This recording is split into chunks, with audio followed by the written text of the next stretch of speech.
Hi, everyone. My name is Megan Michaud, and I'm presenting together with Faith Harview. We are presenting our facilitation of discussion for session 10, which is on multicultural assessment by Suzuki, Pontero, and Miller. For our presentation, the authors break their chapter down into different sections. So we'll be discussing the sections. The first one is political and economic climate. Section number 2 is recommendations for appropriate assessment procedures. Section number 3 is future directions. Section number 4 is our discussion questions. So to start off, we wanted to kind of give you guys a quote from the chapter, and it says, the multicultural issues impacting the assessment process are complex and often must be examined in relation to the individual's family, community, and educational context. So this kind of shows us why it's so important that we think about our assessments and the way that we give them and how we make them. So the first section the authors address is political and economic climate.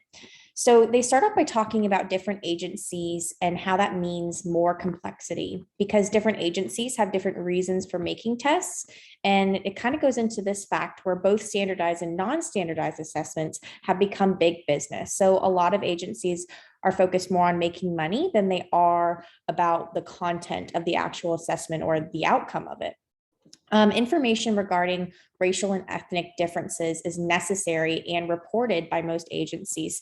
So for example, the Educational Testing Service, which does the GRE, they report all of their racial and ethnic scores and the differences between them.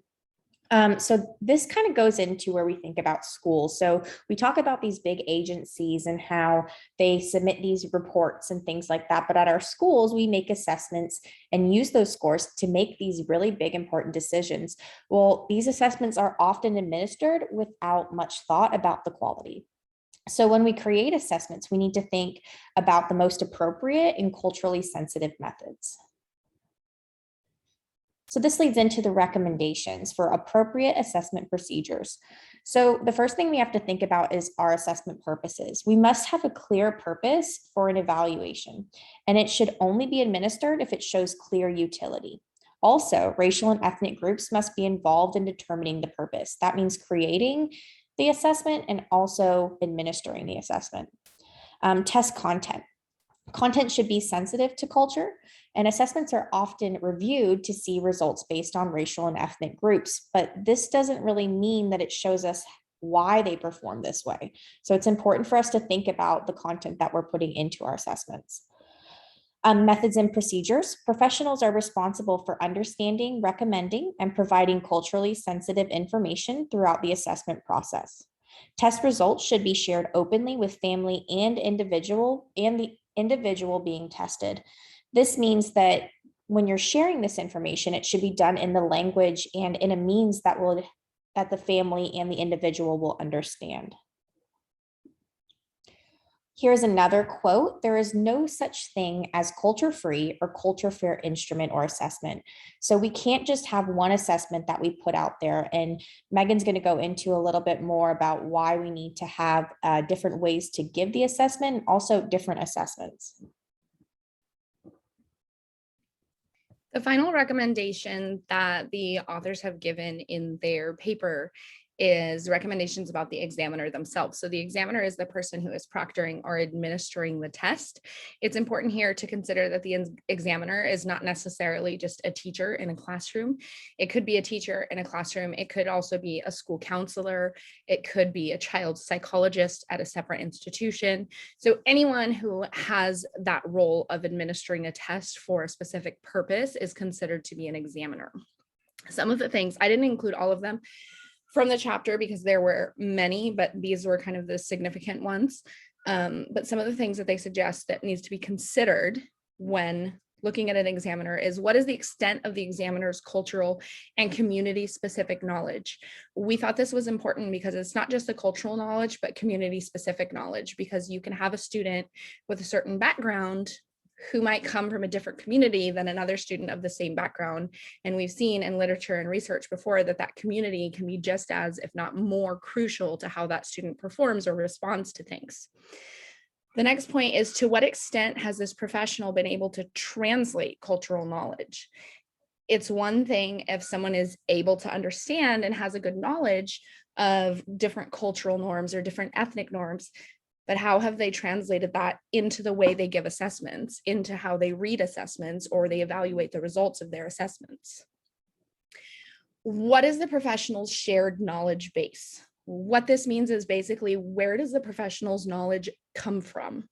Is their knowledge personal? Is it based on personal experiences? Is it based on anecdotes or stories that they've heard from other individuals? Is it based primarily on their own reading? Is it based in research or science? Every professional has something they tend to lean toward as their kind of go-to for how they learn and how they update their practice. So it's really important to know this when considering how and whom they're testing. Is the professional's focus domain specific, or can it be comprehensive? This is really important as well. Is the assessment being administered specific to exactly one thing, or is it something that can be used in a broader sense? Depending on the purpose for the assessment, that's a really major consideration. Is the professional's expertise in diagnosis, prescription, or intervention? This is also something that's very important to know, because someone might be giving a test to find out, for example, if a student has ADHD. Someone might be giving a test hoping to solve that problem. Someone might be administering the assessment hoping to prevent something from coming up, to intervene with it. So understanding what the result is supposed to be and what exact result the professional examiner is looking for is really important when considering the assessment. Finally, does the strength line individual or team function? How is the professional, the examiner, going to respond to the results of the test? Are they looking for a one-on-one result? Are they looking for a whole team to work with the student or students taking the test? What exactly are they looking for, and how is it going to work? How will the assessment play into that? The final section in our chapter is future directions. These are where we hope to see assessments go in the future in order to make them more universal, more comprehensive, and ultimately more fair.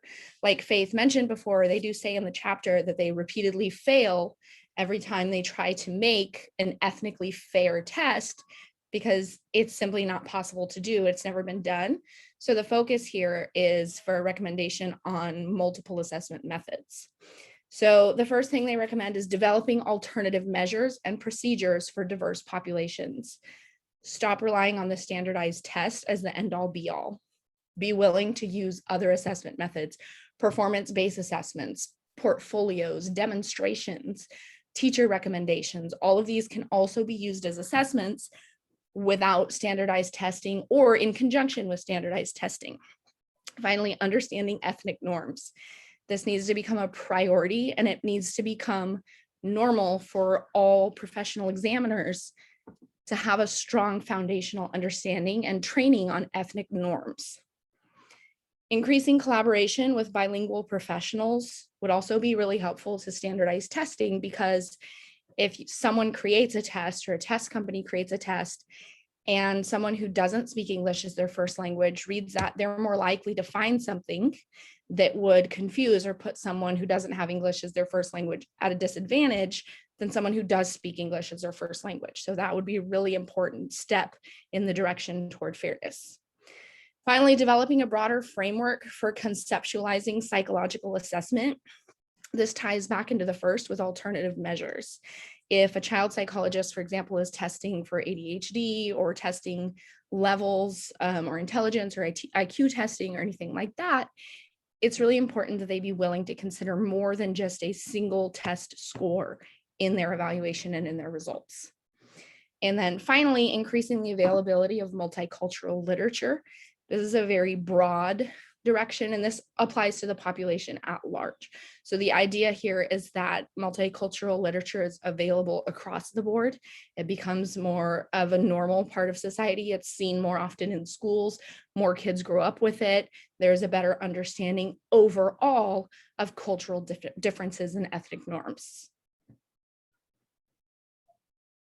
These are our discussion questions. Question number 1, do the assessments you give in your classroom or the assessments that you have taken have a clear purpose? If yes, explain how you determined this. If not, what could be changed? Question number 2, in your opinion, do you think translating tests into other dialects and languages should be a priority? If yes, explain why you think so. If not, what do you think has greater priority?